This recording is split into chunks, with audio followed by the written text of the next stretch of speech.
बिहार में सरकार के गठन के साथ ही अब सियासी भूचाल आया हुआ है। एनडीए की एक अहम सहयोगी पार्टी राष्ट्रीय लोक मोर्चा या आरएलएम के भीतर सरकार गठन के साथ ही भारी असंतोष की लहर आई हुई है।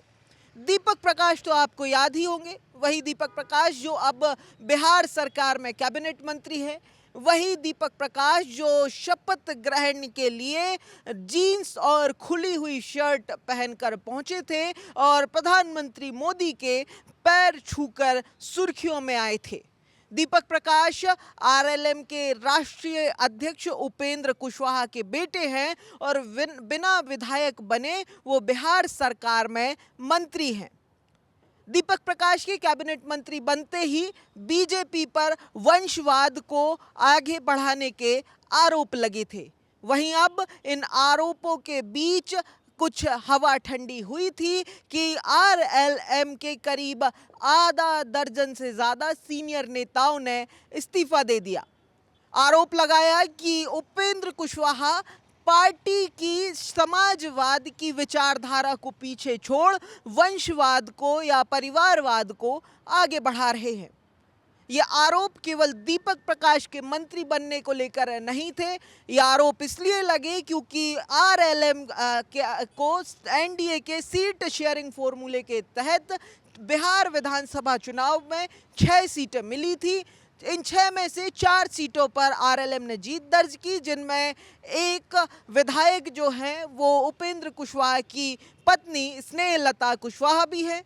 जिस समय सरकार का गठन होना था उस समय ये कहा जा रहा था कि स्नेहलता कुशवाहा ही आरएलएम कोटे से मंत्री बनेंगी, लेकिन मंत्री बन गए दीपक प्रकाश। इसी के साथ ही आरएलएम के राष्ट्रीय अध्यक्ष उपेंद्र कुशवाहा के परिवार में न केवल हर सदस्य को सियासत में एंट्री मिली, बल्कि बड़े बड़े पदों पर भी उन्हें बैठाया गया।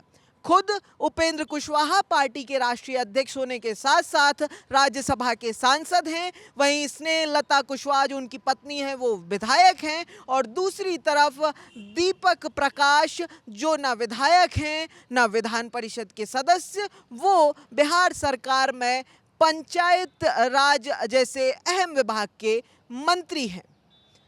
वहीं अगर अब बात की जाए तो इस्तीफा देने वालों में पार्टी के राष्ट्रीय उपाध्यक्ष से लेकर प्रदेश यूनिट के कई बड़े नेता शामिल हैं।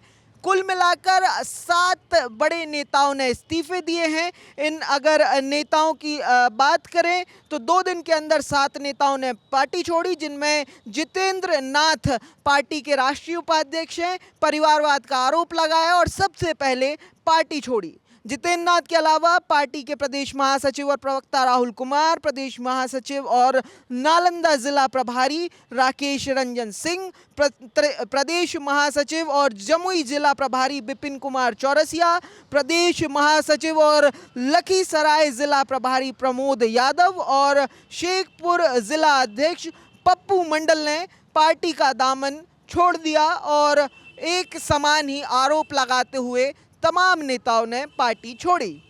वहीं बीजेपी के कोटे से बिहार सरकार में कैबिनेट मंत्री और सीनियर नेता नितिन नवीन ने इस पूरे मामले पर प्रतिक्रिया देते हुए कहा कि ये जो कुछ हुआ, जिन लोगों ने पार्टी छोड़ी, ये दरअसल इस्तीफे नहीं बल्कि उपेंद्र कुशवाहा का निर्णय था कि जिन लोगों ने बिहार के विधानसभा चुनाव में पार्टी विरोधी गतिविधियों में शामिल थे, ये निर्णय उनके खिलाफ था। खैर, पार्टी में बढ़ रहे असंतोष की कहीं ना कहीं भनक जो आरएलएम के राष्ट्रीय अध्यक्ष उपेंद्र कुशवाहा है उनको पहले ही लग चुकी थी। ऐसा इसलिए कहा जा रहा है क्योंकि जब ये इस्तीफे हुए तो आरएलएम चीफ का एक 24 नवंबर को किया सोशल मीडिया पोस्ट सुर्खियों में आया। पोस्ट में उपेंद्र कुशवाहा ने लिखा कि कभी कभी बड़ों के द्वारा कही गई बातों को याद करना चाहिए। आज ना जाने क्यों बड़े भाई नीतीश कुमार की एक पुरानी बात याद आ गई, सोचा आपसे भी शेयर करूं। कभी नीतीश जी ने कहा था, खाना खाते वक्त मक्खियां भनभनाएंगी, चिंता मत कीजिए, बाएं हाथ से भगाते रहिए, दाहिने हाथ से खाते रहिए। अब ये चर्चाएं हैं कि आखिर उपेंद्र कुशवाहा ने मक्खी किसे कहा था। बहरहाल टाइमिंग की अगर बात करें तो इस पोस्ट और इन इस्तीफों की टाइमिंग को लेकर तो ये कहा जा रहा है कि उपेंद्र कुशवाहा का ये पोस्ट सीधे सीधे इस पूरे घटनाक्रम से जुड़ा हुआ ही था।